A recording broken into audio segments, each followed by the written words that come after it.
Halo minasan, selamat datang di channel ini. Wah, sudah lama banget nih, ternyata admin gak bikin konten lagi. Gimana kabar kalian nih guys? Semoga baik-baik aja ya. Oke lah, di konten kali ini, admin ingin bahas manga Boruto chapter 72. Karena ya, udah lama juga admin gak pernah bikin pembahasan Boruto lagi. Sejujurnya, belakangan ini admin gak ngikutin animenya lagi sih. Karena ya, kurang tertarik aja gitu. Jadi admin cuma ngikutin manganya aja. Well, tanpa basa-basi lagi, langsung saja kita menuju ke pembahasannya.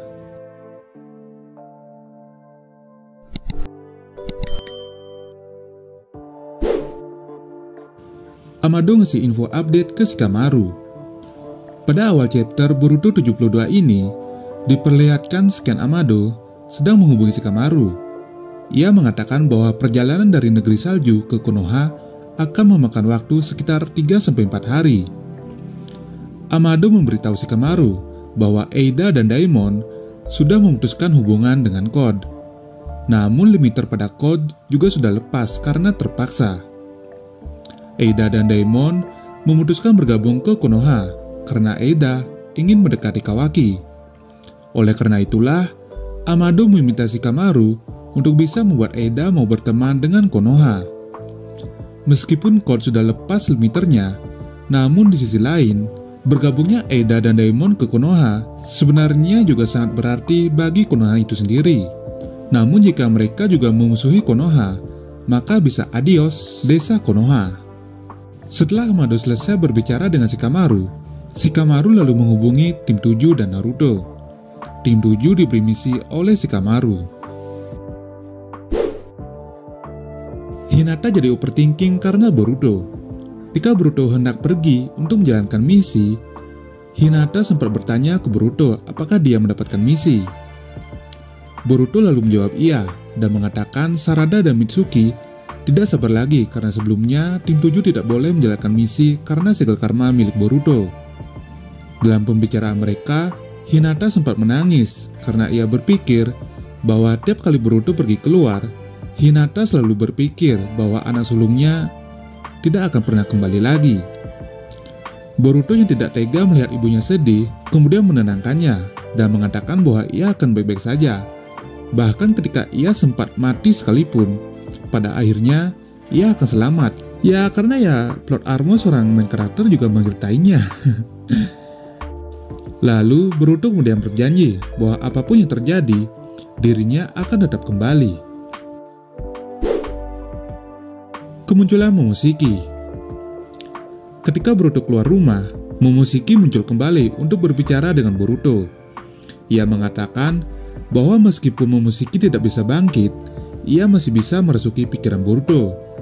Momoshiki juga mengatakan bahwa takdir Boruto yang akan kehilangan segalanya dan akan diisi penderitaan dan keputusasaan akan semakin dekat. Dan ketika tiba waktu di mana Boruto sudah tidak lagi merasakan semangat hidup, pikirannya sudah jatuh, maka saat itulah Momoshiki akan menguasai dirinya. Boruto yang mendengar hal itu hanya merasa kesal dan marah, dan berkata, hal itu tidak akan terjadi, dan justru Momoshiki lah yang akan kalah. Nah setelah itu, Sarada dan Mitsuki datang dan berbicara dengan Boruto. Namun tiba-tiba Boruto berteriak bahwa Boruto yang akan menentukan takdirnya sendiri. Ia kemudian lompat dan segera pergi ke kantor Hokage. Sarada yang mendengarnya kemudian kaget dan merasa Boruto mendadak jadi aneh. Dan di sisi lain, Mitsuki berkata, apapun yang terjadi, Boruto tetap akan menjadi Boruto. Emang benar-benar bucin ya anak. Pasukan Jubi persiapan Perang Dunia Shinobi kelima. Code dan Bug mendatangi tempat di mana Jubi milik Isshiki berada. Code kemudian memaksa Jubi untuk membelah diri dengan cara dipres, atau ditekan, atau diperas, layaknya sebuah lilin atau tanah liat. Klon Jubi tidak punya kesadaran, tapi berkat sabuk Code yang menempel pada klon tersebut, Code lalu dapat mengendalikan semua klon. Hal ini sekilas seperti pada saat Perang Dunia Shinobi keempat dulu, tapi bedanya saat itu Jubi membelah diri untuk membuat pertahanan.